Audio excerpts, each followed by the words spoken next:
Bienvenue dans cette émission spéciale, et disons même unique, puisqu'il n'y en aura qu'une, consacrée à un fleuron de la recherche française, Pierre-Michel Menger, sociologue du travail créateur, membre du Collège de France et récemment intronisé à l'Académie des sciences morales et politiques. On est donc sur la crème de la crème.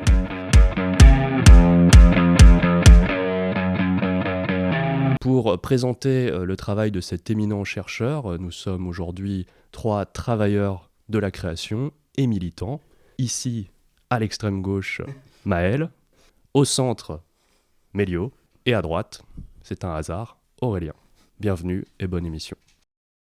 Alors pourquoi on fait cette vidéo aujourd'hui ? En fait, on est parti du constat que Pierre-Michel Menger, il se veut scientifique et il affirme très régulièrement sa neutralité axiologique. Il affirme ne servir aucune cause que celle de la production d'un savoir soumis aux épreuves actuelles de vérification et de discussion critique, là je le cite. Et du coup aujourd'hui on va prendre Pierre-Michel Menger au mot et on va essayer de mettre son travail à l'épreuve sous 2 aspects. D'abord cette question de neutralité axiologique. En gros ce qu'on aimerait montrer, c'est que Pierre-Michel Menger c'est un militant, comme nous finalement, qui dissimule ses intérêts et amitiés sous une prétendue neutralité et que c'est une omission en fait qui nuit à la qualité scientifique de son travail. En fait, même presque le travail qu'on va faire va augmenter la qualité de ce qu'il produit. En tout cas, on espère. Oui, parce que cette absence de situation, elle empêche la discussion critique et nuit à la scientificité de ses travaux. On va donc le situer de force. Et ensuite, on va questionner sa méthodologie et ses résultats. Et pour finir, on va proposer des choses qu'on trouve plus porteuses sur le plan théorique et sur le plan militant. Ouais, c'est sûr, t'as plus de vécu, mais ton vécu, c'est de la merde! Mais alors Mélio, est-ce que tu peux nous raconter qui est Pierre-Michel Menger, où a-t-il grandi, quel est son parcours finalement ? Oui, alors Pierre-Michel Menger, il est né le 10 avril 1953 à Forbach. C'est un sociologue français, professeur au Collège de France depuis juin 2013. Il est membre de l'Académie des sciences morales et politiques depuis 2023. Son père était prof de littérature, on a assez peu d'infos, mais on sait que son père était prof de littérature en collège et lycée. Sa mère, on n'a pas trouvé. Il avait 2 sœurs qui vivent encore dans l'immeuble familial à Forbach. Du coup, on peut faire l'hypothèse qu'il y a un patrimoine familial, mais après, on n'a pas d'infos très précises. Pierre-Michel Menger, c'est un passionné de musique classique depuis son plus jeune âge. Il y a une truculente anecdote qui est régulièrement racontée quand on parle de lui. C'est qu'à 12 ans, il pédalait sous la neige de Forbach à Sarrebruck, en passant par de petits chemins pour éviter les douanes, pour acheter des disques tels que les Noces de Figaro ou les 5 concertos de Beethoven. Voilà, ça c'est à peu près ce qu'on sait de son enfance. Fan de musique classique, évite les douanes. Les taxes. Parcours universitaire. Il a un parcours universitaire prestigieux. Il est formé à l'ENS en philosophie, agrégé de philosophie en 1975, docteur de 3e cycle en sociologie à l'EHESS en 1980, avec une thèse intitulée « Le compositeur, le mélomane et l'État dans la société contemporaine ». Il était sous la direction de Raymond de Moulin et il est alors pensionnaire de la Fondation Thiers. Il se dit qu'à cette époque, Pierre-Michel aurait voulu réaliser un stage auprès de Bourdieu, mais qu'il aurait changé d'avis après avoir perçu l'idolâtrie de celles qui entouraient le célèbre sociologue. Ce qui permet de le situer un petit peu selon vos propres points de vue par rapport à Bourdieu. Plus tard, il a intégré le CNRS. Il a enseigné à l'école des hautes études en sciences sociales, donc l'EHESS, à Sciences Po Paris et au Collège de France, en passant un peu toutes les étapes de qualification du fonctionnariat universitaire au sein de ces différentes institutions. Du coup, il a été attaché, chargé directeur de recherche, chargé maître de conf, membre des conseils scientifiques, etc. Donc, en fait, en d'autres termes, on peut dire que Pierre-Michel Menger, c'est l'aristocratie académique, c'est-à-dire le versant intellectuel de ce que Bourdieu appelle la noblesse d'État.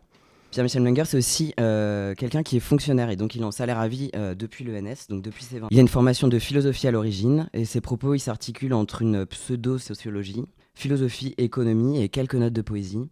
Et ses recherches interdisciplinaires, elles portent sur le travail créateur dans un ensemble de domaines tels que l'art, la science, l'entreprise et le sport. Il s'intéresse aussi à des questions d'éducation, système scolaire, activités périscolaires et famille. Voilà en gros son portrait assez rapidement. Et Aurélien, est-ce que tu peux nous raconter un petit peu quel est son environnement intellectuel, avec qui il traîne, par qui est-ce qu'il est mu ? Pierre-Michel Menger, c'est un peu une anguille. Et de la même façon que c'est difficile de savoir ce qu'il est en train de nous dire dans ses travaux, c'est assez compliqué de savoir où il se positionne, où il se situe dans le champ intellectuel français et, disons-le clairement, dans la pensée politique. Donc il faut aller chercher ici et là des indices. Alors il y en a un qui me paraît assez notable, c'est que son bouquin, un de ses bouquins phares, Portrait de l'artiste en travailleur, qui l'a rendu un peu célèbre, est paru au Seuil, aux éditions du Seuil, dans une collection qui s'appelle La République des idées et qui est dirigée par l'historien Pierre Rosan-Vallon.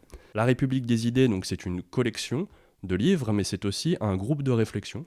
Il se définit comme ça, qui est fondé au début des années 2000 et qui comprenait beaucoup d'intellectuels médiatiques, Daniel Cohen, par exemple, qui est un économiste, qui était un économiste, je crois qu'il est décédé, proche de la sphère de François Hollande, qui a beaucoup influencé les politiques sociales et économiques du quinquennat Hollande. François Dubé, qui est un sociologue. Olivier Mongin, qui a été directeur de la revue Esprit. Donc là, on est dans le domaine du catholicisme social, c'est-à-dire une gauche qui cherche à être de gauche autrement, c'est-à-dire pas trop à gauche.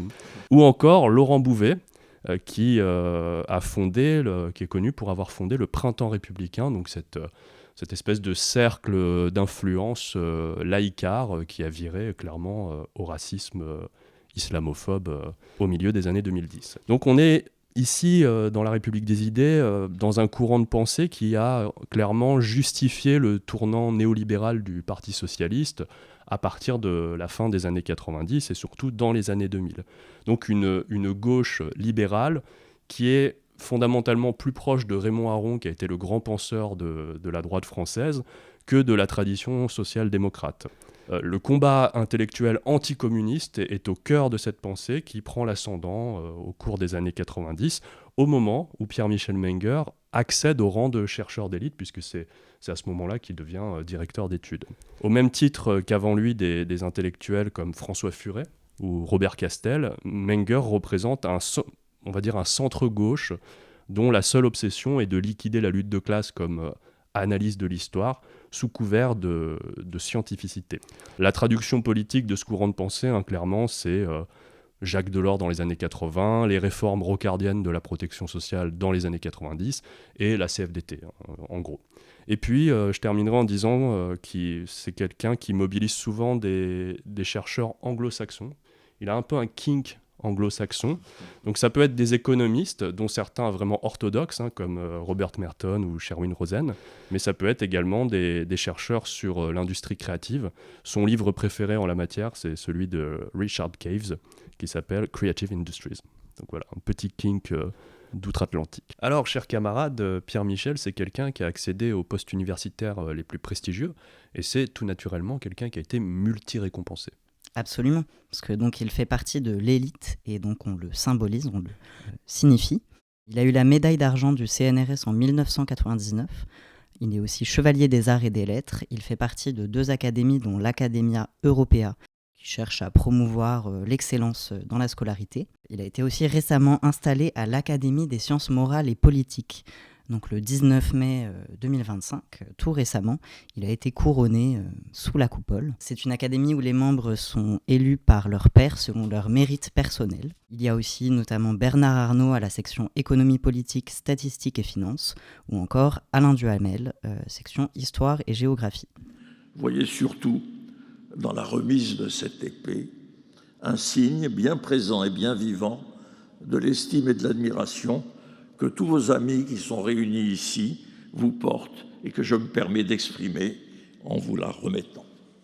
À savoir qu'en 2013, cette académie se positionne contre la légalisation du mariage pour tous. Et en 2023, bien plus récemment, une de leurs bourses, la bourse Marcel Blum, a été attribuée à l'Observatoire de la Petite Sirène, qui est une organisation qui milite contre l'autodétermination des personnes trans. Oui papa, j'ai bien compris, faut écouter ce que les grands disent. J'ai hâte qu'ils écoutent mes sons quand tes enfants auront grandi. C'est sûr, t'as sûrement un bon fond, mais la forme, c'est de la pisse. J'espère qu'on se reverra jamais. Mais du coup, est-ce qu'on pourrait dire que Pierre-Michel Menger est un militant ? Pierre-Michel Menger est un scientifique, il le répète suffisamment comme ça pour qu'on le comprenne, mais sa caractéristique, je dirais, c'est qu'il prend régulièrement position, dans les médias notamment, sur des sujets d'actualité, des sujets qui sont tout à fait politiques. C'est quelqu'un qui a étudié, on le sait, le champ du travail créateur, et notamment ce qu'il appelle la culture, le spectacle et le divertissement, et qui s'est intéressé notamment au régime de l'intermittence. Je ne sais pas si on a le bouquin sous la main. Voilà, il a écrit un imposant pavé sur le sujet, donc c'est un spécialiste de l'intermittence, et il développe une théorie, je dirais, farfelue autour de ce régime qu'il estime responsable de la précarité des travailleuses du spectacle. C'est assez compliqué à comprendre puisque En permanence, il fait la promotion de l'incertitude, de l'indépendance, notamment dans des champs comme l'art contemporain, on va dire, comme dans les arts graphiques et plastiques. Et en même temps, il juge qu'un régime d'assurance chômage dans le spectacle est responsable de la précarité. On va y revenir sur ce paradoxe. Mais selon lui, ce qu'il faut comprendre, c'est que c'est un outil qui permet à la fois à des artistes interprètes, voilà, des chanteurs, des musiciennes, des circassiens, etc., de rester dans le champ de l'art alors qu'ils sont médiocres, parce qu'ils sont solvabilisés par l'assurance chômage. Donc déjà, c'est pas ouf, d'après lui. Et en même temps, c'est ce qui permet aux employeurs du spectacle de bénéficier d'une main-d'œuvre abondante et flexible. Notamment tous ces médiocres qui sont là et qui attendent de bosser grâce à l'intermittence. Ils peuvent se permettre d'attendre. Donc, alors que Pierre Michel promeut en permanence l'incertitude, le risque, eh bien là, il se met tout à coup à dire « Ah, attention, l'intermittence, c'est pas terrible parce que ça crée de l'incertitude et ça crée du risque. » Donc tout à coup, il se transforme en défenseur du plein emploi et du contrat permanent. C'est assez curieux. Et donc en 2014, alors que débute un conflit sur une modification des règles du régime de l'intermittence, il va être cité comme expert et régulièrement sollicité par les médias. Donc là, il intervient dans le débat public, donc on voit poindre le militant derrière le spécialiste, et il explique dans Le Monde, par exemple, que l'intermittence est, je cite, un système inégalitaire, et il prend parti pour la création d'une caisse spécifique dans le but de responsabiliser les employeurs du spectacle. Alors qu'est-ce que ça veut dire ? Aujourd'hui, le régime de l'intermittence, il est dans la caisse commune de l'assurance chômage. Ce n'est pas une caisse à part. Et depuis que ce régime fonctionne à plein, disons depuis la fin des années 80, le MEDEF, donc le patronat français, qui est très influent dans la gestion de l'assurance chômage, essaye de sortir les intermittents de la caisse commune, en disant « nous, on n'a pas envie de payer pour ces artistes qui par ailleurs ont des employeurs du spectacle qui ne sont pas adhérents au MEDEF. Ils ont leur propre syndicat, notamment le Syndéac dans le champ du spectacle. Et donc on a un patronat français épaulé par un syndicat qui est la CFDT, qui est aussi très important dans la gestion de l'assurance chômage, qui essaye de virer les intermittents en disant « faites votre caisse à côté ». Et bien Pierre Michel appuie cette option, qui est clairement l'option de la liquidation du régime de l'intermittence. Bon, on est dans la méthode socialiste de base, on revient un peu à son environnement intellectuel et à sa filiation avec la République des idées, c'est-à-dire mettre en avant la défense de l'emploi, le plein emploi à tout prix, pour pouvoir casser les conditions de travail, baisser les salaires et surtout liquider la protection sociale. Donc on détruit les droits sociaux au nom du mirage du plein emploi. C'est ce que fait Menger en disant « Ouh là là, horrible, l'intermittence, ça crée de la flexibilité, alors que normalement, on devrait avoir du plein emploi. » Puis à la fin, on n'a ni l'un ni l'autre, on n'a plus de protection sociale et on n'a pas de plein emploi. C'est classique. Donc aujourd'hui, Menger, même s'il commence à arriver dans des sphères quasiment divines, là, avec l'Académie des sciences morales et politiques, donc il s'élève un peu au-dessus de la masse, là, vraiment, il s'éloigne de plus en plus, mais il reste une référence majeure quand il s'agit de parler de travail créateur, même de travail artistique, on peut le dire. Et quand on a un projet militant de faire entrer les artistes auteuristes dans la caisse de l'assurance chômage, qui commence à prendre forme, puisqu'on a 2 propositions de loi qui sont déposées, une au Sénat, une à l'Assemblée, eh bien France Culture, tout naturellement, se tourne vers Pierre Michel pour avoir un avis éclairé. Et lui demande, mais alors qu'est-ce que vous pensez de l'entrée des artistes auteuristes dans l'assurance chômage ? Pierre Michel dit, très mauvaise idée, c'est pas bon. Pierre-Michel Menger milite dans le débat public, donc il intervient dans les médias, mais aussi lors de négociations officielles, on l'a vu, autour du régime de l'intermittence. Mais c'est aussi quelqu'un qui diffuse des idées politiques, et pas seulement des analyses scientifiques, dans les champs universitaires. Absolument. Donc on l'a dit, il est titulaire de la chaire de sociologie du travail créateur au Collège de France, où il stipule dès son 3e cours en 2013 qu'il y aurait un capitalisme propre et qu'on pourrait justifier d'un système inégalitaire s'il était basé sur le supposé mérite des dominants. Donc selon lui, le capitalisme, il est propre dans le sens d'éthique, dans la mesure où les inégalités dans la propriété du capital, elles dépendent pas de l'héritage économique et culturel des individus, mais de leur intensité d'effort de travail, des compétences qu'ils ont acquises, de leur comportement plus ou moins développé dans la prise de risque, ça c'est important aussi, et de quelques facteurs aléatoires. On peut se demander du coup si défendre et justifier le capitalisme c'est neutre, comme il se revendique, et c'est pas engagé politiquement. Est-ce que du coup défendre le communisme, c'est neutre. Bon. Ces objets d'études et de ses cours, ils sont pas non plus neutres. 3 de ses titres, par exemple, donc sa première année, c'était le travail, sa valeur et son évaluation. Il y a aussi des cours qui ont porté sur le mérite et la méritocratie, motiver l'égalité ou l'inégalité. Qu'est-ce que le talent? Élément de physique sociale des différences et des inégalités. Bien qu'il y cite souvent Marx, Engels ou encore Hannah Arendt, il va plutôt avoir tendance à critiquer négativement leurs apports en remettant en question leur pertinence aujourd'hui. J'essaie de pas juger trop vite sur tes habitants. Du coup, c'est quoi sa pensée, sa méthodologie, comment qu'est-ce qu'il défend et qu'est-ce qu'il raconte? Du coup, ce qu'on disait tout à l'heure, Menger, c'est un sociologue du travail créateur. Pour faire ça, il part surtout de l'art, avec l'idée que le travail créateur, c'est pas nécessairement artistique, mais que le travail de l'artiste est paradigmatique du travail créateur. Il définit jamais précisément de quelle profession ni de quel professionnel il parle. Le plus souvent, il précise pas si les artistes dont il parle sont des artistes autoristes ou des interprètes, si elles opèrent dans les arts visuels, dans le spectacle vivant, dans la littérature ou ailleurs, ni à quelle époque ou même pas dans quelle zone géographique il y a le travail. Quand il cite des artistes, souvent ils sont morts, genre Mozart, depuis longtemps. Et c'est une fierté pour lui de pas côtoyer d'artistes. Sa méthode de recherche, c'est d'enquêter. C'est pas d'enquêter en fait, c'est de partir plutôt de valeurs historiquement associées par des philosophes de l'art à l'art, plutôt que d'une observation des pratiques artistiques. Du coup, il définit les pratiques artistiques à partir de préconceptions qu'il a sur l'art, et pas du tout à partir de l'observation, ce qui en termes de méthodologie de sociologie est très questionnable. Son point d'accroche en termes de philosophie de l'art, moi j'ai l'impression que c'est un peu vraiment les valeurs kantiennes qui font du génie la condition de l'art, et du génie. Et l'idée que le génie, c'est l'originalité, c'est-à-dire la faculté à produire sans règle déterminée.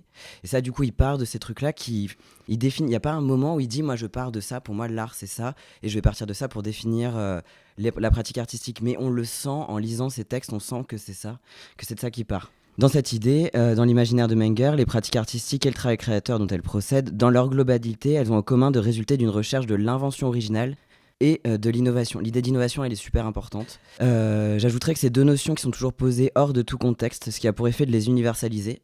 Dans l'écosystème de Menger, la création, c'est la quête de l'originalité et de l'innovation absolue. Ce qui veut dire qu'à chaque fois qu'on produit quelque chose, on doit se demander et l'évaluer au regard de tout ce qui a été produit depuis la nuit des temps. Et du coup, c'est vraiment dans une hypothèse progressiste, linéaire et univoque. Et il part de ce présupposé pour construire sa théorie sans jamais le questionner. Du coup, voilà, pour Menger, la création, c'est par principe avant tout un acte d'innovation et de nouveauté. Et si je peux me permettre de citer Courbet, comme il avait fait à un de ses cours, si on arrive à Paris en tant que peintre sans avoir l'ambition de révolutionner la peinture, c'est pas la peine de commencer. Mais alors, pour Menger, comment est-ce qu'on réussit en tant qu'artiste ? Alors, pour Menger, pour réussir, il faut avoir des compétences artistiques, en d'autres termes, du talent. C'est-à-dire, le talent, c'est savoir saisir des opportunités qui se présentent à nous. Mais le talent, ces compétences, elles sont innées ou acquises ? Le talent ne peut pas être inné parce que si c'était le cas, il n'y aurait pas de divergence d'opinion et de bataille esthétique. Tout le monde reconnaîtrait immédiatement les personnes dotées de talent. Mais le talent, il ne peut pas non plus être acquis ou construit parce qu'il est intransmissible. Et dans la mesure où, pour Menger, le talent, c'est produire sans règle déterminée. Apprendre, c'est apprendre des règles. Du coup, on ne peut pas apprendre on ne peut pas apprendre une pratique où il n'y a pas de règles déterminées. Donc le talent est intransmissible. Et l'autre raison qu'il voit, c'est que les industries, si elles pouvaient inculquer le talent à quelques artistes, en fait elles le feraient et elles rendraient célèbre une minorité de personnes pour gagner un max d'argent. Et c'est pas du tout ce qu'elles font. Mais alors, c'est quoi le talent pour Menger si c'est ni inné, ni construit ? Alors pour Menger, le talent c'est ni une nature, ni un acquis, mais un différentiel de compétences imprévisibles, non institutionnalisables et assimilées par l'expérience. En d'autres termes, le travail acharné. Il faut fréquenter des artistes, aller en vernissage, travailler dans son atelier, tester, rater, etc. Et c'est au fur et à mesure, dans l'expérience, et en se donnant à fond, qu'on forge son talent. À noter quand même qu'il suppose qu'il y a une forme de micro-différence au départ, mais qui est quasi invisible. Au final, en fait, il part de l'idée qu'on a, au point de départ, il y a peut-être des micro-différences de talent, mais qui peuvent se révéler que par le travail acharné. Au final, il arrive quand même à une forme d'essentialisme qu'il essaye de cacher de manière assez raffinée, mais on en arrive quand même à là. Donc il y a bien des différences de talent, ou autrement dit des différences de potentiel de départ, mais impossible de savoir à l'avance si on en est doté. Seule solution. La comparaison, autrement dit, la concurrence saine et libre. Mais en quoi la compétition est-elle nécessaire ? Elle est indispensable, elle sert à découvrir son potentiel, à découvrir les talents et à stimuler le désir d'innover. Sans concurrence, on ferait que de la merde, on n'aurait pas envie de faire mieux que son voisin et on ferait des trucs un peu banals et inintéressants. Donc la compétition et la compétence, c'est vraiment nécessaire pour que chacun donne le meilleur de soi-même, c'est ça? C'est fondamental. Et du coup, sur la question du succès, est-ce que c'est aléatoire pour Menger? Alors le succès, pour lui, le succès est la preuve du talent. Et ça, pour lui, il a 2 gros arguments pour justifier ça.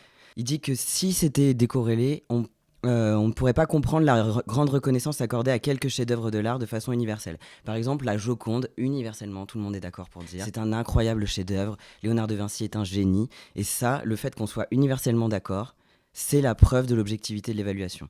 La seconde preuve, si beaucoup de personnes se lancent dans des carrières artistiques, c'est parce que le succès permet de vérifier sa valeur. Sinon, on ne tenterait pas de rentrer dans ces carrières hyper aléatoires si on n'avait aucune raison de prendre ce risque. Donc le succès et la carrière, c'est vraiment un baromètre qui va évaluer les différences de talent. Tout à fait. Ok.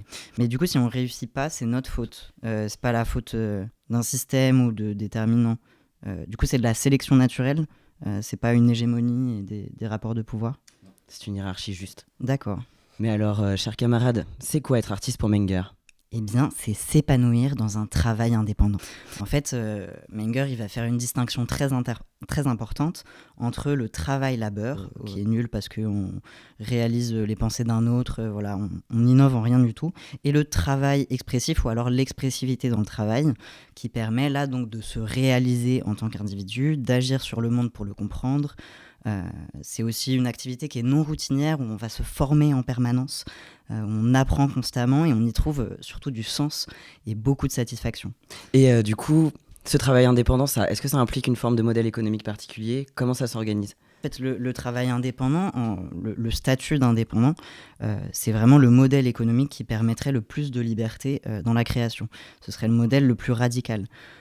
Pour ça, il va se baser sur des études sociologiques qui différencient salariat et indépendance. Où en fait, le salariat, on est toujours subordonné, donc c'est pas ouf.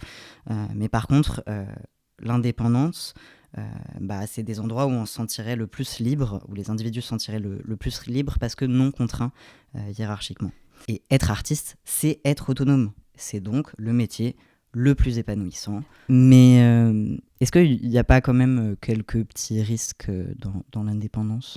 Alors en fait, la pratique artistique, elle est pour Menger, elle est forgée, modelée par l'incertitude. Et c'est une incertitude intrinsèque, celle des formes produites, parce que l'innovation exige un constant renouvellement de la forme, et celle de la réception, parce que c'est impossible de prédire si les formes seront reconnues comme innovantes. Et du coup, ça provoque des émotions, des ressentis que tu vas nous décrire. Oui, c'est ça. Il avoue aussi, il veut bien reconnaître qu'il y a aussi quelques négatifs, comme des facteurs de stress, une emprise mentale aussi, une forme d'auto-exploitation, tout en étant dans une méconnaissance de ce rapport d'exploitation, qui est nécessaire d'ailleurs au travail, comme le disait Bourdieu. Puis il y a aussi un petit sacrifice pécunier, mais qui peut être compensé si on est en couple hétérosexuel. Il est donc conseillé de faire un bon mariage pour avoir une pratique artistique. Absolument. Et puis de toute façon, les risques, ça fait partie des conditions nécessaires à l'émergence des talents. Donc, c'est très important. Mais si tout le monde ne peut pas être artiste, ce métier si épanouissant, même si un peu stressant, pourquoi tout le monde ne peut pas être artiste ? Alors en fait, pour Menger, tout le monde ne peut pas être artiste parce que, en fait, alors là c'est une espèce de théorie donc on va essayer de vous décrire, mais qui n'est pas hyper simple à comprendre parce qu'elle est un peu alambiquée. Mais en gros, pour que tout le monde puisse exercer cette activité extrêmement créatrice et pleinement épanouissante, même si un peu stressante, il faudrait 3 choses. Donc on a dit, il faut qu'il n'y ait pas de contraintes dans la réalisation du travail et une totale autonomie. Pour que tout le monde puisse être artiste, il faudrait qu'il n'y ait pas d'échec. Ça veut dire qu'il faut annuler la possibilité d'échec. Or, l'échec et le risque sont les conditions de l'émergence de l'innovation. Il faut du challenge, il faut prendre le risque de se rater, sinon il n'y a pas de créativité. Et la troisième chose, c'est que si tout le monde était artiste au même niveau sans hiérarchie, ça veut dire qu'il n'y a pas de jugement. Et s'il n'y a pas de jugement, on ne peut pas progresser, on ne peut pas se dépasser. Et donc c'est nécessaire qu'il y ait une hiérarchie entre les personnes pour faire naître la créativité. Donc tout le monde ne peut pas être artiste, et donc c'est normal qu'il y ait qu'une minorité qui concentre la réputation. Mais donc il parle beaucoup de travail créateur. Là, on a parlé un petit peu de la question de la création, mais du coup, dans le travail, comment ça se passe? C'est quoi sa pensée sur le travail, Aurélien? Tu peux nous éclairer? Oui, bon, on va recouper pas mal de choses qui ont déjà été abordées dans votre dialogue. Moi, je me base sur un petit bouquin donc, qui est un peu plus ancien que vos sources, qui est Portrait de l'artiste en travailleur, qui a presque 25 ans, puisqu'il est sorti en 2002. Et globalement, bon là c'est le Menger de la République des idées, c'est Menger Origins, et on commence à voir poindre un peu tout ce que vous avez dit. Donc sur le travail au sens large, il dit deux choses à mon avis, il y a deux axes. Le premier axe c'est ce qui est, virgule, est. Et le deuxième axe c'est aucun système économique n'est idéal, mais tout ce qui est issu du marxisme provoque des catastrophes. Alors sur le premier axe, ce qui est. Ce qui m'a frappé, moi, dans le portrait de l'artiste en travailleur, c'est que Pierre-Michel Menger étudie une situation donnée, qui n'a pas d'histoire et qui ne résulte d'aucun processus social. C'est-à-dire qu'il arrive et il trouve le travail tel quel. Voilà. Le travail est là, comme s'il avait toujours été là comme ça. Et on va plaquer sur le travail des grilles d'analyse scientifique, comme si on regardait des protons qui s'agitent dans l'espace. Donc il y a quelque chose de très naturalisant dans la méthode Menger, qui est une bonne manière de naturaliser l'ordre économique existant, puisqu'il n'est jamais remis en question, ni historicisé. Il est, le travail est, et la science le mesure. Sur le deuxième axe, aucun système économique n'est idéal, mais le marxisme conduit au pire. Alors là, Pierre-Michel se contredit dans un même bouquin qui fait 90 pages. Il peut dire une chose et son contraire. Alors d'abord, ils disent que ce qui a déjà été abordé par mes camarades, c'est-à-dire que les pensées qui font des activités créatrices un idéal du travail épanouissant, c'est-à-dire Karl Marx, André Gorz, Cornelius Castoriadis, bien ces pensées contiennent une aporie, on va dire plus simplement une espèce de contradiction irrésoluble, puisque l'art par essence est différentialiste, il s'appuie sur l'originalité, l'individuation, la séparation en quelque sorte, ce qui d'ailleurs est tout à fait en phase avec les idées libérales hégémoniques à notre époque, qui nous viennent de grands penseurs des Lumières comme Rousseau ou Herder. Donc il serait vain de tenter de faire de l'activité artistique un modèle généralisable, puisque le collectif, par définition, c'est l'indifférenciation. Ça, c'est du Menger pur jus. Il a une espèce de terreur du collectif, comme ça, qui serait quelque chose qui arrase les individus. Mais tout le monde à niveau, un peu comme dans le pire cauchemar anti-soviétique. Et à l'inverse, donc, quand il y a liberté dans une activité, il y a séparation d'avec le social, puisque tout est fondé sur l'objectif de se démarquer. Voilà, donc il y a cette aporie, c'est s'il y a liberté, il n'y a pas social, et s'il y a social, il n'y a plus liberté. Donc il faut, nous dit Pierre-Michel Menger, raison garder. Tout le monde, c'est ce que vous avez dit, tout le monde ne peut pas être un créateur, et surtout tout le monde ne peut pas être reconnu comme un bon créateur.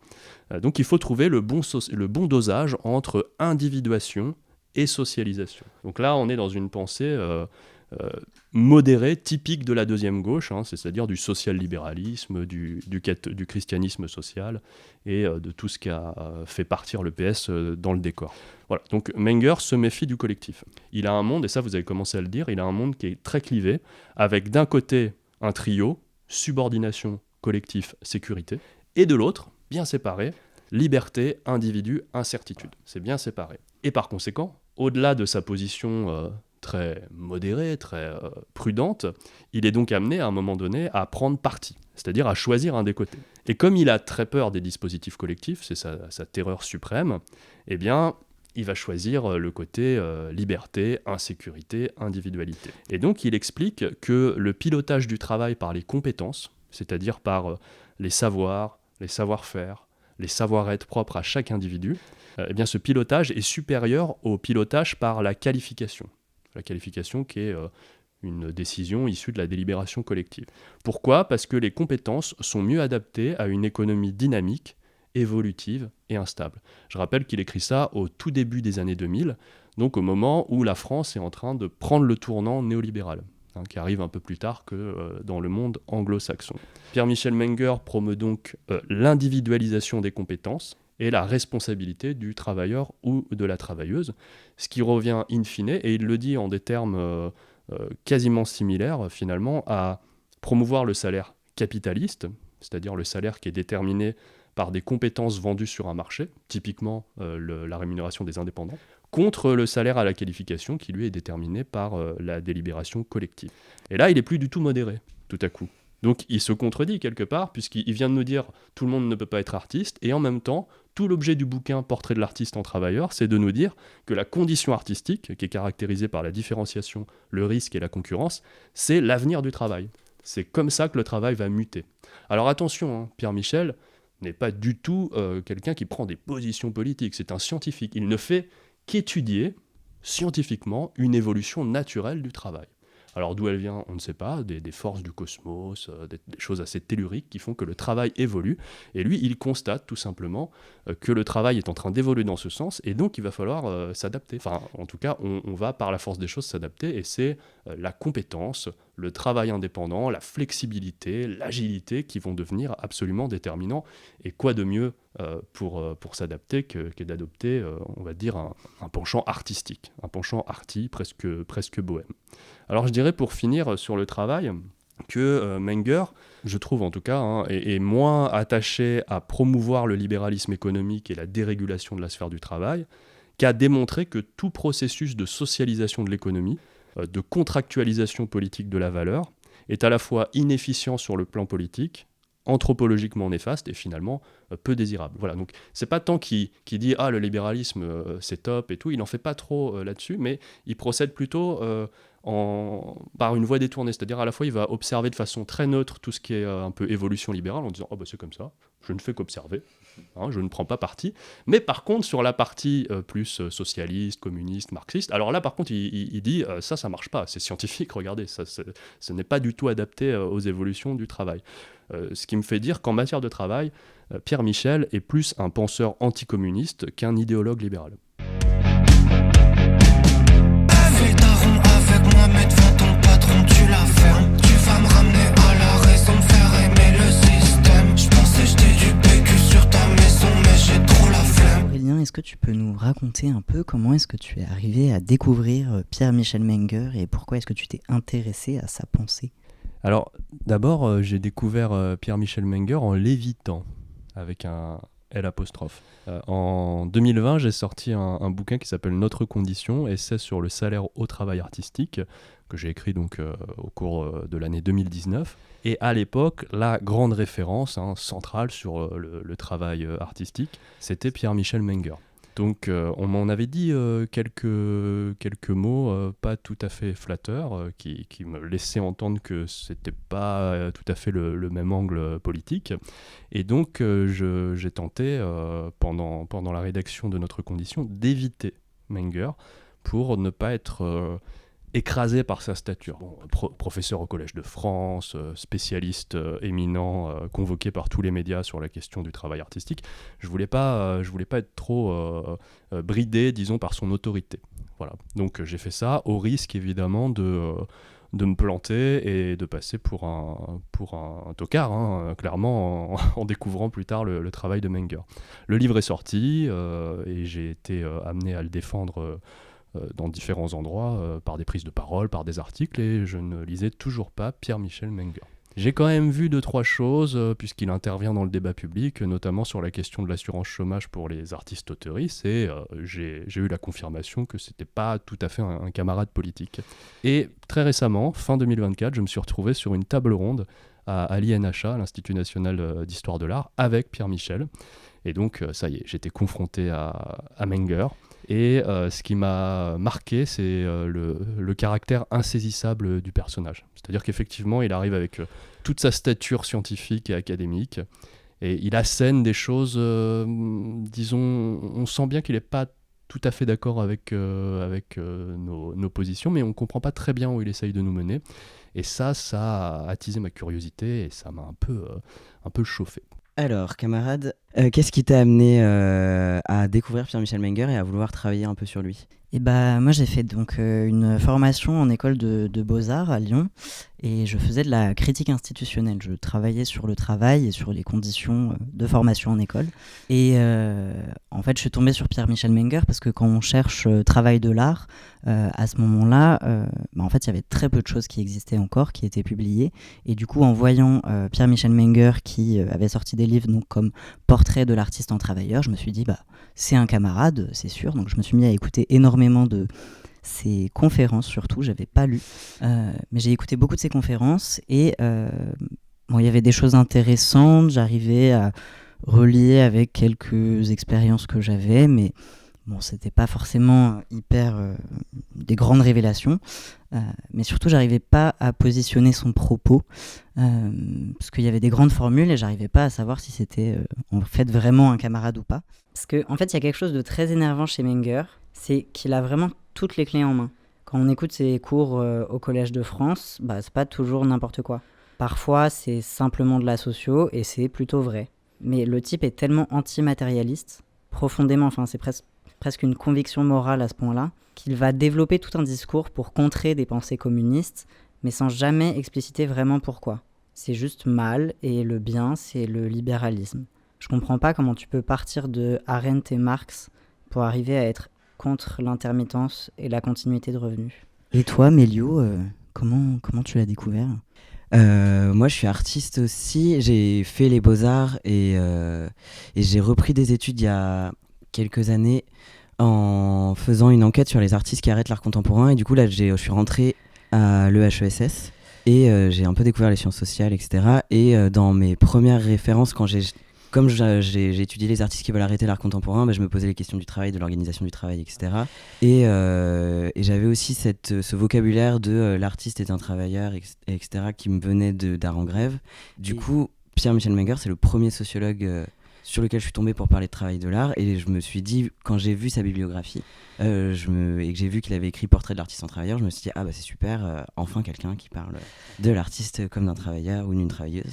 Et j'ai pas acheté Portrait de l'artiste en travailleur, j'ai acheté ce livre, j'ai acheté Le travail créateur s'accomplir dans l'incertain, et qui a vachement structuré mon mémoire. Et au début, j'ai trouvé ça super parce que je me disais, enfin, quelqu'un qui dit que la réussite dans le milieu de l'art, c'est un travail collectif, que l'artiste n'est pas une figure qui travaille seul, mais qui travaille aussi avec des curateurs, des critiques, etc. Et que tout ça, ça structure la manière de produire, qu'il y a aussi une idée de profondes inégalités de réussite, et aussi il parle pas mal d'un truc que je trouvais hyper intéressant, de système d'avantages cumulatifs, où c'est les personnes qui ont le plus d'avantages qui les accumulent de plus en plus, et que du coup c'est ça qui crée les écarts de carrière. Voilà, tout ça. Et aussi quelque chose qui me plaisait pas mal, c'était l'idée de vouloir accorder une forme de rationalité à l'acteur, c'est-à-dire de se dire, ok, la personne, elle fait ce choix de rentrer dans ces carrières-là, et ce choix-là, on peut le comprendre autrement que purement par un déterminisme social. En tout cas, tout ça, ça me plaisait sur le coup, et progressivement, en fait, en le lisant, le relisant et en l'utilisant dans mon mémoire, je me suis rendu compte qu'il justifiait... En fait, toute sa pensée du talent m'a vachement questionné, et sur la manière de vouloir justifier les écarts. En fait, en le lisant, je me suis rendu compte qu'il justifiait les écarts de réussite, pas par des inégalités sociales ou des inégalités sociales extérieures au monde de l'art, ou par un système qui vient fabriquer de l'inégalité de manière arbitraire, mais qui justifie les inégalités de façon... c'est normal, c'est naturel, et ces inégalités reflètent un ordre social logique qu'il faut préserver. Et ça, du coup, évidemment, c'était en pleine contradiction avec moi ce que j'essayais de montrer, qui était que les gens qui quittent l'art contemporain le quittent parce que les hiérarchies que fabrique l'art contemporain sont profondément inégalitaires. Au final, à force d'analyser Pierre-Michel Menger, je me suis rendu compte que ce n'était pas un camarade. Et même si je l'ai beaucoup utilisé dans mon mémoire, et que je pense qu'il est toujours structurant dans ma manière d'aborder les carrières en termes de stratégie, je me suis rendu compte que qu'il était impuissant à décrire énormément de choses, et qui justifiait un ordre social injuste. Et voilà. Et du coup, comme le disait Aurélien, qu'il y a une nécessité aussi à le déconstruire, parce qu'il y a une espèce de Il est tout le temps cité, et du coup c'est chiant, dans le monde de l'art j'ai l'impression que les artistes le connaissent pas forcément bien, mais par contre dans les gens qui étudient l'art il est tout le temps cité, et il a aussi une grosse influence politique, du coup il y a une nécessité à analyser un peu ce qu'il fait et à dire que c'est de la merde. Et aussi il est pas rigoureux quoi, et ça c'est vraiment décevant, et j'espère que vous le comprendrez. Voilà.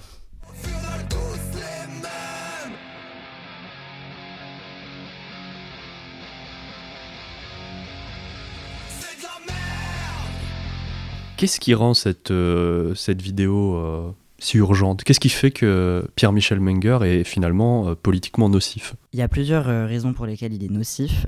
Donc sa parole déjà, elle est officielle. Elle est majoritaire et elle est validée institutionnellement. Et en fait, il a une très grande audience. C'est vraiment une des références principales quand on cherche sur ces questions-là. Du coup, tout ça, ça fait que ces idées, elles infusent largement et sans qu'on réalise vraiment le contexte dans lequel elles ont été produites. Et il intervient médiatiquement. Quand il y a une question sur l'assurance chômage, et notamment au moment des négociations sur le régime de l'intermittence, c'est lui qu'on va inviter en plateau ou qu'on va citer dans les colonnes du Monde, de France Culture, etc. C'est ça, et en fait, dans un contexte de crise et de coupe budgétaire énorme, massive dans la culture et la précarisation continue des artistes-auteuristes, à un moment aussi où on milite pour une continuité de revenus pour les artistes-auteuristes, en fait, c'est hyper néfaste d'avoir cette personne-là qui vient parasiter le débat public. Et bien qu'il cite Marx, Hannah Arendt et qu'il soit sociologue, en fait, il nie les facteurs déterministes et l'importance des conditions de travail, ce qui est un peu délirant. Par conséquent, si l'art n'est que le beau, alors on oublie, je cite, les conditions de fabrication et la précarité qui reste chez beaucoup d'artistes. Ça, c'est Françoise Vergès qui nous dit ça dans une conférence qui s'appelle « Programme de désordre absolu ». Donc, on a dit qu'il était nocif, mais comment concrètement, c'est quoi les effets de sa pensée? D'abord, en termes de méthodologie, ce qu'on peut dire, c'est que le manque de données et d'observation, ça empêche Menger de concevoir l'art comme une pratique sociale et donc de le situer. Et même dans un contexte français très institutionnel, ça l'empêche de voir un très grand nombre de pratiques artistiques contemporaines qui se placent pas du tout dans la quête de nouveautés, mais plutôt dans la recherche de liens sociaux, qui vont questionner les structures qui norment la société, qui vont chercher l'émancipation ou la reconnaissance. Des pratiques qui demandent d'ailleurs souvent d'être très nombreuses, en fait qu'on soit plein à faire de l'art, plein de gens différents, à plein d'endroits différents, et complètement en opposition avec l'élitisme de l'art qui structure pourtant l'organisation qui structure le champ de l'art contemporain, par exemple. La croyance dans le talent et la concurrence qu'elle justifie, elle est partagée en fait dans la structuration du secteur de l'art, et ça a des effets. Ça justifie la concurrence, qui, dans l'idée, donc, comme on disait tout à l'heure, de stimuler l'innovation et de détecter le talent. Ça fait des mondes des arts hyper compétitifs avec d'innombrables mises en concurrence. Je vais revenir après sur les impacts de cette concurrence réelle. Ça justifie l'externalisation du pouvoir d'évaluation de l'art. En fait, s'il faut comparer des artistes pour détecter le talent, et si les différences de talent sont hyper minimes, il n'y a que des experts et des expertes qui peuvent déterminer qui est meilleur qu'un autre. Et du coup, ça justifie une absence totale de démocratie dans la sélection de l'art qui est produit et diffusé, ou des pratiques sociales produites et diffusées. Il y a aussi un fait, c'est que les hommes, les personnes blanches, les hétéros, les personnes bourgeoises sont largement surreprésentés dans les mondes des arts. En liant le succès au mérite, Menger, en fait, il tend implicitement, il le dit jamais, mais il tend implicitement à justifier la sous-représentation de certaines catégories par une différence quasi naturelle, sans examiner l'impact des facteurs sociologiques ou économiques. Du coup, ça implique que les minorités seraient intrinsèquement moins talentueuses, moins novatrices. Pour revenir aussi sur la question en termes méthodologiques purement, donc ce qu'on a pas mal dit, c'est que Menger, il définit rien du tout, il définit pas le talent. Par ailleurs, on n'a pas trop parlé, mais il identifie pas vraiment les experts sélectionneurs et sélectionneuses, il définit pas les critères qui mobilisent, et l'objectivité de leur pouvoir de sélection n'est jamais questionnée. Du coup, comment être sûr qu'ils discriminent pas ? Et au final, l'hypothèse de Menger, elle justifie implicitement la sous-représentation de certaines catégories de personnes par l'idée qu'elles seraient intrinsèquement moins douées. Dans les faits, alors que dans les faits, ce qu'on constate sur le terrain, c'est que toutes les autres enquêtes, les travaux sociologiques solides vont au contraire montrer que la concurrence, elle inhibe plutôt qu'elle ne stimule. Le stress ne permet pas de travailler, du coup il y a des inégalités et ça stimule pas du tout l'originalité. Dans le flou des critères d'évaluation, les sélectionneurs et sélectionneuses tendent à s'appuyer sur l'avis de leurs pairs pour évaluer la qualité d'une œuvre. Du coup au final en fait les systèmes de sélection par cooptation, ça fabrique une forme d'uniformité à l'inverse total de ce que défend Menger. Et les enquêtes empiriques de la plupart des sociologues, elles montrent que, en toute logique, les déterminants sociaux, particulièrement de race, de classe, de genre, sont les causes premières des inégalités de carrière, sans surprise au final. Et du coup, en termes d'organisation du travail, c'est quoi les effets de la pensée de Menger sur l'organisation du travail? Sur le travail, la pensée de Menger est assez homogène à ce qu'il dit du talent et de l'art. J'ai noté quelques points, j'ai essayé de résumer en items. Le premier, c'est un discrédit de la qualification et un retour en force de l'évaluation par le marché. Pour faire simple, je le dis en préambule, la qualification, c'est ce qui est au cœur de la réglementation du travail qui se construit dans la deuxième partie du XXe siècle, c'est-à-dire au cœur des conventions collectives et au cœur de la fonction publique. C'est un critère d'évaluation politique de l'apport, de la contribution à la production qui mélange à la fois le diplôme, l'ancienneté, la place dans le processus de production, etc. Et donc c'est une délibération collective qui va déterminer un niveau de salaire, par exemple. Et on peut avoir au même niveau de salaire, c'est-à-dire au même niveau de qualification, des activités concrètes extrêmement différentes. Et c'est ce qui permet notamment de pratiquer le salaire à la qualification, et notamment la qualification personnelle, qui est un salaire absolument opposé au salaire à la tâche et au salaire à la performance. Voilà. On va être payé à la mesure du nombre de pièces qu'on peut faire ou de son talent propre, en quelque sorte, évalué par le marché. Eh bien, Pierre-Michel Menger disqualifie totalement le travail, c'est le cas de le dire, en nous expliquant que la délibération collective dans ce champ, c'est du marxisme. Et ça contredit la nature humaine, en tout cas la nature humaine contemporaine, moderne, et les fondements de cette portion de l'activité qu'on appelle le travail.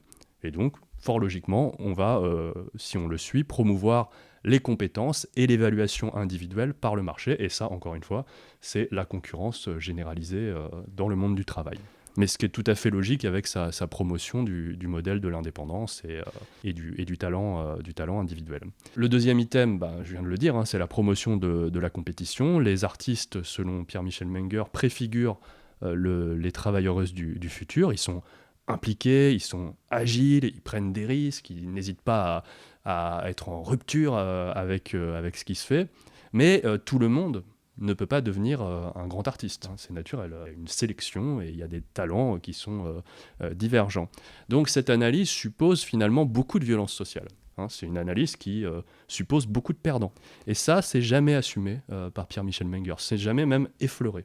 Cet aspect extrêmement violent de sa pensée n'est jamais abordé dans son travail. Au contraire, il va dissimuler cette violence sous une grosse couche de scientificité qui dissimule la vraie nature de ses travaux, une prise de position politique. Le troisième item, c'est ce que j'ai appelé un négationnisme social.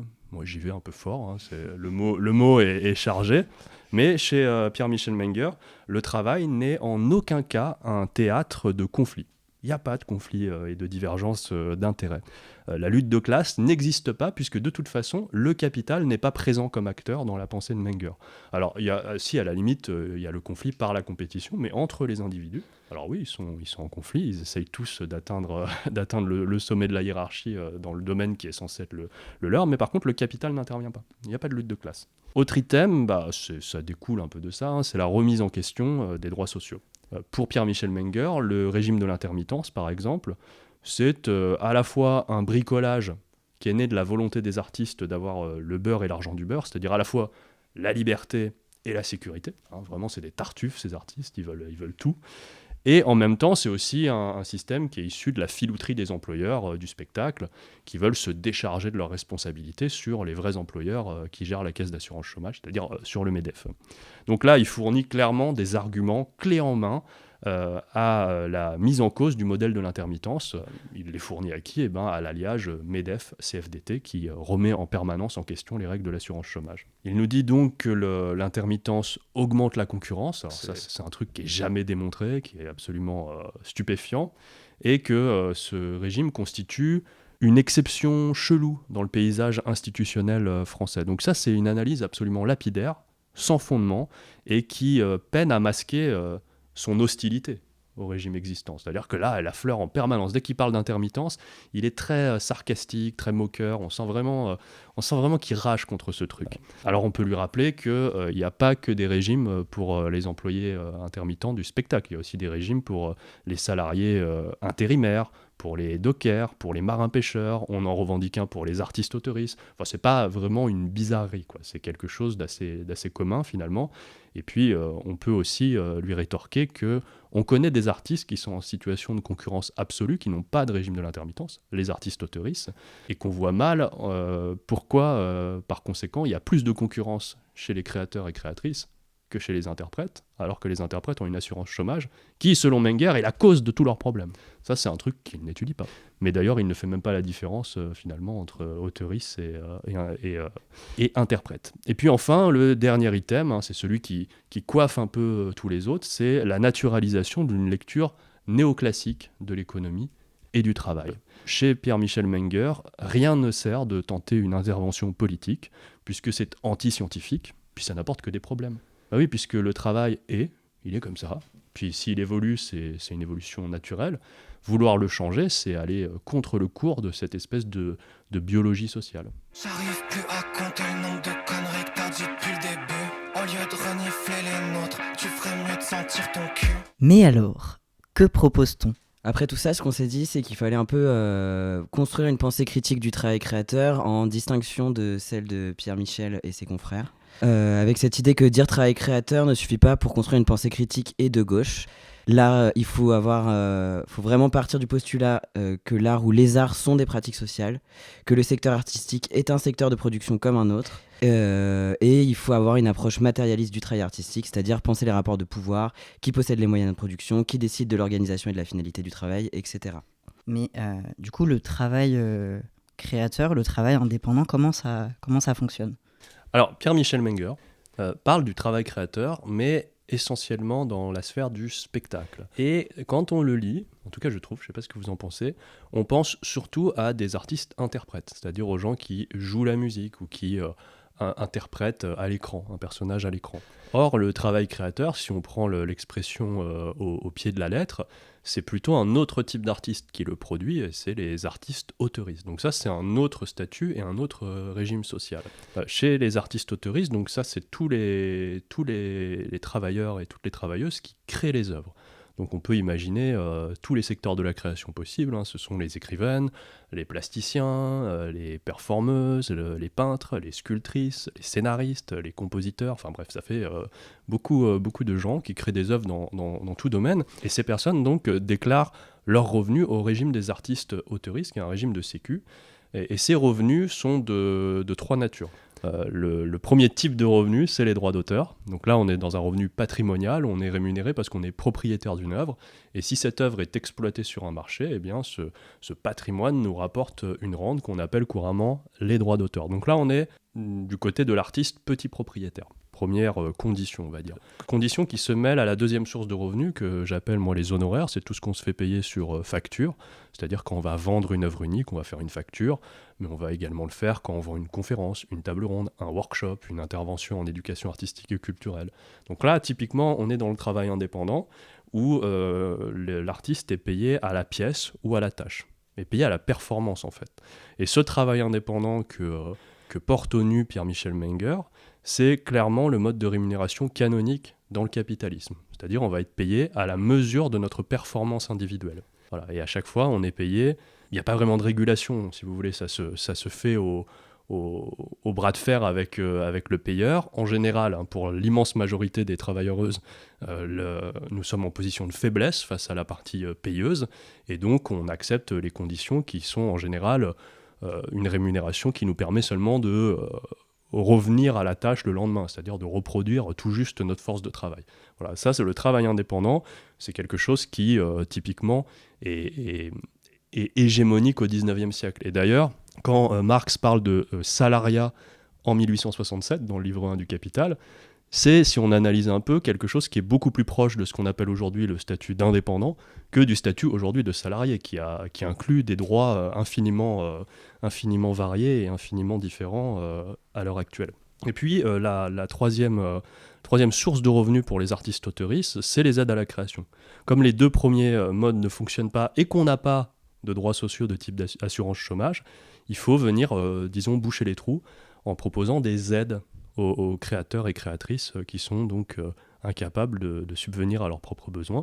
Et ces aides, bien sûr, c'est là que c'est redoutable, sont distribuées sur appel à projet. C'est-à-dire qu'il faut être en compétition avec les autres artistes pour accéder à des ressources qui sont trop rares pour tous et toutes. Donc là, vous voyez, on est dans la logique mengerienne typique. Et Pierre-Michel Menger nous fait une critique du régime de l'intermittence comme source de la précarité, alors que juste à côté, on a justement un champ du travail créateur où il n'y a pas d'intermittence et qui est le paroxysme de la concurrence et de la sauvagerie capitaliste en quelque sorte. Mais du coup, l'idée de Menger que le travail artistique, donc indépendant, c'est le modèle le plus autonome et qui permet le plus de liberté, c'est faux. Oui, c'est une escroquerie intellectuelle complète.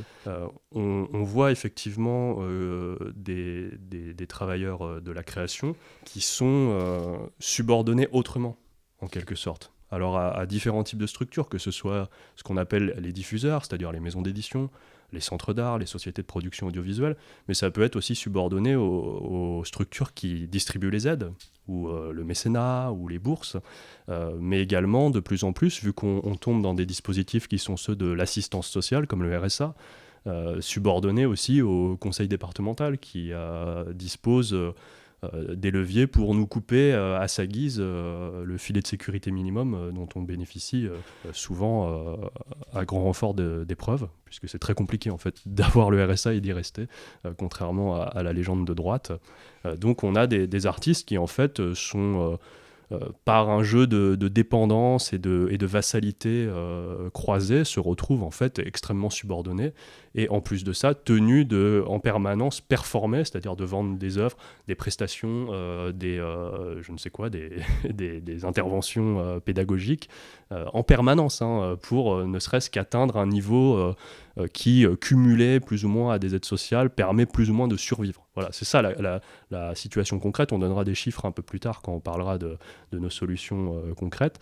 Mais quand on regarde aujourd'hui ce qu'est la condition des travailleuses de la création, par rapport justement aux interprètes qui bénéficient du régime de l'intermittence, on se rend compte que les thèses de Pierre-Michel Menger sont ubuesques en fait. Mais vraiment ubuesques. C'est le contraire de la réalité. Peut-être qu'il y a un truc qu'on n'a pas énormément dit, mais nous, là où on se situe, c'est du point de vue quand même d'artiste-auteur et du coup, du point de vue de ce qu'on va, de ce que la codification du travail artistique appelle de la création.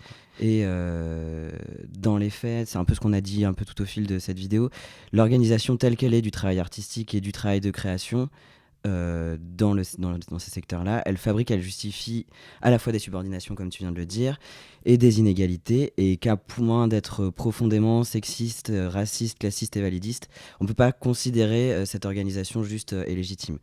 Du coup, nous, ce qu'on y voit, c'est pas un élitisme sain, mais c'est des discriminations. C'est un impérialisme culturel, c'est-à-dire une minorité choisit et légitime sa propre culture et désavoue et invisibilise celle des autres. Et une mise et un maintien en précarité de la très grande majorité des artistes-auteurs, en particulier. Pour rappel, le revenu médian des artistes-auteurs, c'est 1 500 € brut l'année. Du coup, encore une fois, dans quelle mesure on peut être libre quand on a des revenus aussi faibles. D'où une nécessité de s'organiser pour lutter. Autrement dit, transformer la pensée en outil opérationnel. Parce que du coup, la théorie, c'est bien, c'est important pour comprendre le monde dans lequel on est et en construire un plus réjouissant. Mais du coup, quelles possibilités concrètes existent-ils ? Du coup, nous, en termes de stratégie, ce qu'on préconise, c'est de recentrer les mobilisations des secteurs artistiques au sens large autour du travail et pas autour de la défense du patrimoine, c'est-à-dire le droit d'auteur. Ça consiste, entre autres choses, en première étape un peu de pensée, de se considérer comme des travailleurs et travailleuses, de se constituer en tant que secteur et de visibiliser le travail comme un outil de lutte. Du coup, ça passe par la mobilisation d'un répertoire d'actions vraiment propre aux luttes sociales, comme la grève des ouvriers pour démontrer à quel point la production dépend de notre force de travail, faire des cortèges dans des manifestations, rejoindre des luttes intersyndicales, des luttes intersectionnelles, etc. Et sans être constamment essayer de sortir de de cette question dans laquelle on peut se perdre, qui est d'essayer de justifier notre utilité pour prétendre à des droits sociaux, alors qu'en fait on n'a absolument pas besoin de justifier qu'on est utile. On a, en tant que travailleur et travailleuse, on a le droit des droits sociaux, point final. Et on n'a pas besoin de prouver que la culture sert à quelque chose. Absolument. Et même pour aller plus loin, en fait, les conditions matérielles des conditions matérielles d'existence qui soient dignes, qui soient correctes, c'est nécessaire à toute activité. En fait, c'est le salaire qui permet le travail. Et Menger en sait quelque chose, étant donné qu'il est en salaire à vie depuis ses 20 ans. C'est grâce à ça qu'il peut travailler et renouveler sa force de travail. Et comment on fait tout ça ? Est-ce qu'on a un peu des propositions concrètes ? Nos chers spectateurs doivent se demander, mais comment faire pour avoir un salaire ?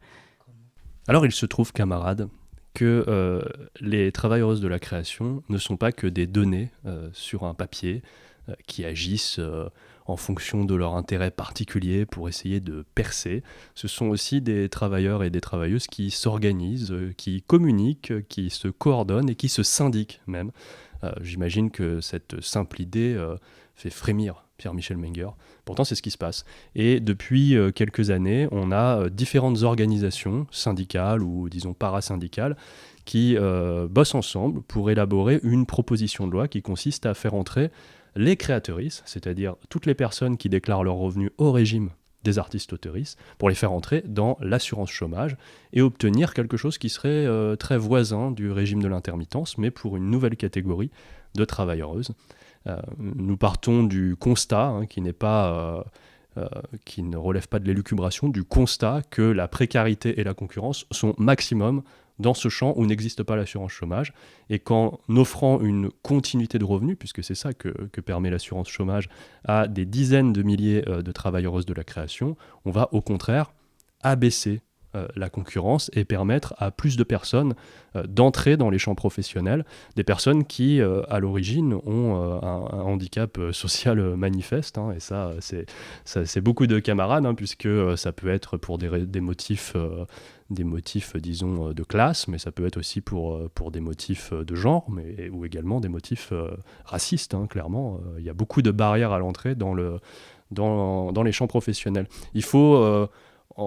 On n'a pas des chiffres pour tous les secteurs de la création, mais globalement, il faut plusieurs années avant de savoir si un modèle économique pour un artiste est rentable et viable. Or, qui peut se permettre de bosser pendant 4, 5, 10 ans sans savoir si ça va payer un jour ? Eh bien, c'est des gens qui ont déjà le capital économique, la famille qui va bien, l'appartement à Paris, le soutien, les réseaux déjà qui permettent d'avoir une certaine certitude qu'à la fin ça va payer. Et donc ça, c'est une discrimination à l'entrée qui est énorme. Parce que Pierre-Michel Menger parle souvent d'un système qui serait un système de winner take all, c'est-à-dire le gagnant empoche tout.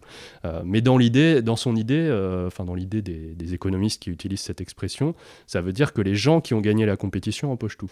Mais en fait, c'est pire que ça. C'est les gens qui sont des gagnants initialement. Ils sont socialement des gagnants par leur extraction sociale qui empochent tout. Aujourd'hui, c'est ça qui se passe. Donc la proposition, elle est très simple, on ne va pas la détailler. Elle sera dans le lien qu'on va vous mettre dans la description et qu'on va peut-être faire défiler à l'écran. Il s'agit très clairement d'utiliser un principe qui est très simple, c'est que les artistes-auteuristes ont déjà les mêmes droits que les salariés du côté de la Sécu, pour la maladie, la retraite et les prestations familiales. On sait donner les mêmes droits que les salariés, donc on va le faire du côté de l'assurance chômage. Et l'idée, c'est que à partir de 3 500 € environ de revenus artistiques annuels, tout revenu confondu, on accède à l'indemnisation du chômage. Et à partir de là, on a, quoi qu'il arrive, au moins 1 200 € par mois. En effet, c'est réjouissant. Et aussi, c'est quoi cette histoire de sécurité sociale de la culture ? La sécurité sociale de la culture, c'est une idée assez simple. C'est l'idée que pendant plusieurs décennies, en l'occurrence des années 60 aux années 80-90, l'hôpital public a été construit sans appel aux capitaux privés et avec un recours, disons, modéré à l'impôt, c'est-à-dire à l'État. L'essentiel du financement s'est fait par cotisation sociale, par une hausse de la cotisation de sécurité sociale, et au moins dans les années 60, la Sécu était gérée par les représentants élus des travailleuses. L'idée, c'est de se dire, est-ce qu'on a vraiment besoin à la fois des subventions d'État et des collectivités gérées par des notables qui nous les enlèvent au fil du temps en plus, ou des capitalistes comme Arnaud, Pinault et tous ces gens qui rejoignent l'Académie des sciences morales et politiques en fin de carrière. Réponse non, on peut faire autrement, on peut faire la sécu de la culture et on peut redevenir nous-mêmes, aux grandes dames des gens que je viens de citer, les gens qui prennent en main la production culturelle et qui remettent de la démocratie dans ce secteur qui aujourd'hui est dominé par des notions aussi ineffables que le talent. Pour continuer un peu dans cette idée, évidemment on peut s'interroger sur qu'est-ce qu'on appelle la sécurité sociale de la culture. Est-ce que c'est la sécurité sociale du secteur culturel? Est-ce que c'est la sécurité sociale des arts ou des productions artistiques ou de la création? Tout ça, c'est des questions en fait qu'il faut qu'on s'approprie et qu'on se pose collectivement. Moi, ce que je trouve super porteur dans ce projet, c'est l'idée de remettre de la démocratie dans la décision pour se poser collectivement la question des critères, pas forcément d'évaluation, mais de sélection ou de manière dont on va choisir ce qu'on produit, ce qu'on diffuse, à quels endroits. Et puis aussi la question de savoir qui choisit ce qu'on produit, qui choisit ce qu'on diffuse et sur quels termes. Et tout ça, c'est des questions qui nous sont... En fait, on n'a même pas de visibilité sur la manière dont c'est fait, étant donné que les jurys, etc., la manière dont sont fabriqués les arts et ce qu'on appelle les productions culturelles, c'est notamment dans le secteur public, c'est complètement opaque. On n'a même pas de visibilité sur les retours des jurys, sur les critères. On n'a pas de compte rendu, quoi. On ne sait pas comment c'est décidé. On sait qu'il y a beaucoup de copinage, on sait qu'il y a des enjeux de pouvoir hyper forts. Mais en fait, tout ça, c'est invisible. Et toute l'idée de mise en sécurité sociale du secteur culturel, c'est se réapproprier ce pouvoir de décision sur la décision du travail dans ces secteurs. Pour finir, donc on a parlé de 2 projets très réjouissants, mais pour ça, donc, c'est la lutte qui paye, c'est la lutte qui permet d'avoir des conquis sociaux. Donc concrètement, ça veut dire quoi? Ça veut dire déjà potentiellement syndiquez-vous, rejoignez vos antennes locales, notamment des groupes travailleuses en lutte, travailleuses de la culture. Il y a pas mal d'appellations et il y en a dans beaucoup de régions différentes. Qui ne sont pas forcément des groupes syndiqués, les groupes travailleuses de l'art avec tous les numéros des départements possibles et imaginables. L'idée, c'est aussi de réunir des travailleurs et travailleuses qui ne sont pas forcément syndiqués, mais qui ont envie de se mobiliser ensemble sur des questions locales. Après, il y a les syndicats. En termes de syndicats des travailleurs artistes-auteurs, il y a le STA qui est rattaché à la CNTSO. Il y a le SNAP qui est rattaché à la CGT. Et ensuite, moi j'avoue que je connais très mal le spectacle vivant, mais il doit y avoir plein d'antennes de la CGT. Il y a la CGT Spectacle, notamment. Et quoi d'autre? Le Massico aussi, en syndicat étudiant, qui peut être pertinent si vous êtes en études et que vous avez envie de rentrer dans ce champ-là. Et oui, car les écoles sont les lieux de préfiguration de tous les systèmes de hiérarchie et de domination qui perturbent ensuite dans le monde du travail. C'est notamment pour ça qu'au Massico, on ne dit pas étudiante, mais travailleuse en formation. N'hésitez pas à contacter ces organisations par Instagram, par mail ou quoi, pour la moindre question. Et même si vous n'êtes pas syndiqué, si vous avez des questions d'admin ou quoi, généralement, tout le monde est très heureux de se passer des petits tips. Il y a des super Discord, notamment celui du STA, qui est vraiment très réactif et qui fournit des réponses aux demandes d'aide qui sont hyper carrées et très précieuses. Très simplement, la proposition de loi n'est toujours pas votée, donc elle est déposée à l'Assemblée nationale d'un côté et au Sénat par ailleurs, et il manque toujours des soutiens pour les pousser et les faire passer en commission. C'est ça qui est très important. Avant d'arriver au vote en plénière, il faut qu'elle passe en commission, notamment des affaires sociales. Et pour ça, vous pouvez interpeller vos députés ou sénatrices pour leur porter à leur connaissance la proposition de loi. On va mettre en place normalement un outil là, avec l'intersyndicale pour que vous puissiez faire ça en un clic. Mais tenez-vous au courant, c'est votre affaire, hein, c'est pas que l'affaire de quelques syndicalistes. Et c'est ça qu'il faut retenir en fait, c'est que notre travail, nos secteurs d'activité, c'est notre affaire. Si on laisse ça à des notables et à des experts comme Pierre Michel, ça finit toujours de la même façon parce que les notables nous méprisent. Donc ils finissent toujours par dire il faut que les individus se responsabilisent. Ce qui veut dire en gros, si tu n'y arrives pas, c'est de ta faute et t'as qu'à te flageller ou te tuer à la tâche pour y arriver. Non, il faut se responsabiliser évidemment, mais collectivement. C'est comme ça qu'on s'en sort. C'est comme ça qu'on identifie aussi les points de tension, les divergences d'intérêts au sein de nos propres milieux. Parce qu'évidemment, Dans plein de domaines, il y a des divergences d'intérêts. Il n'y a pas la culture, il n'y a pas les artistes. Il y a beaucoup de tensions et de luttes sous-jacentes. Et ça, on ne les identifie jamais aussi bien qu'en collectif. Alors, ça ne veut pas dire qu'un collectif, c'est un lieu exempt de toute tension. Au contraire, il les contient aussi. Ça reflète la société en un sens. Mais c'est l'endroit où on met en commun et on essaye de dépasser ces contradictions, justement, pour construire une espèce de solidarité de classe et ne plus laisser la main à des gens qui sont extérieurs au champ et qui se prononcent depuis des hauteurs de spécialistes comme ça. Ça, c'est insupportable et je comprends même pas comment on peut encore accepter aujourd'hui de laisser perdurer ce genre de situation. Et aussi, petite chose qu'on n'a pas encore dit, mais un travail de veille qui est important aussi pour comprendre notre condition, c'est notamment aussi de lire les ouvrages qui ont été écrits là-dessus. On a notamment le livre « Notre condition » de Aurélien, ici présent, qui est très bien, qui est assez court à lire et qui peut être arpenté très agréablement aussi. À faire collectivement, ça peut être très utile.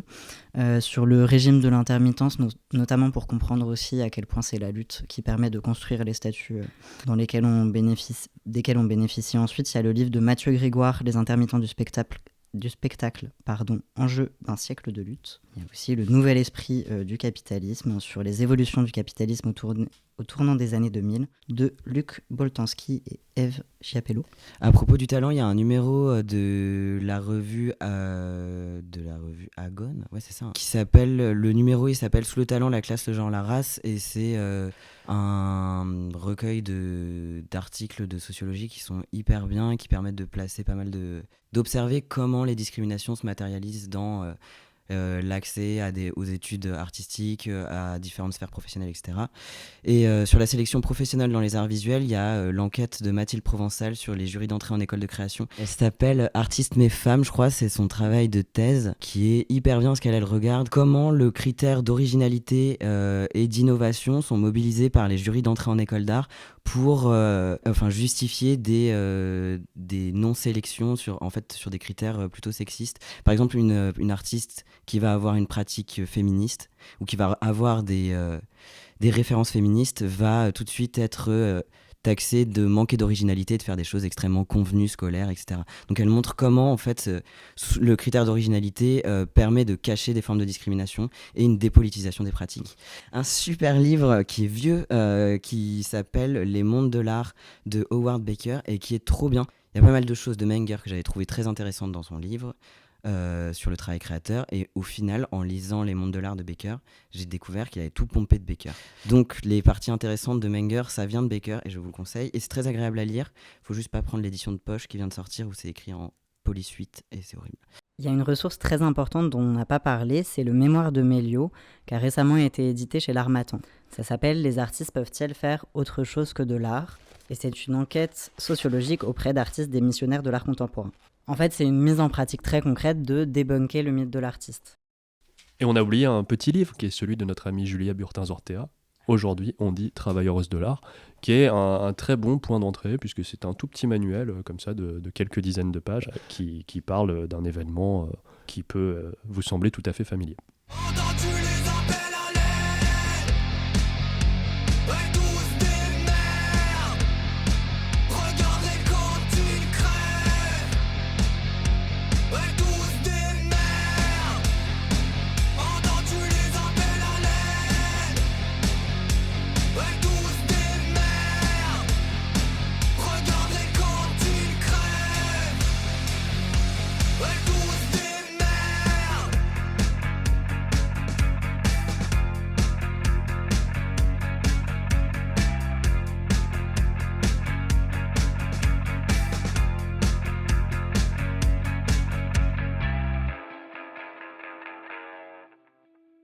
Syndiquez-vous!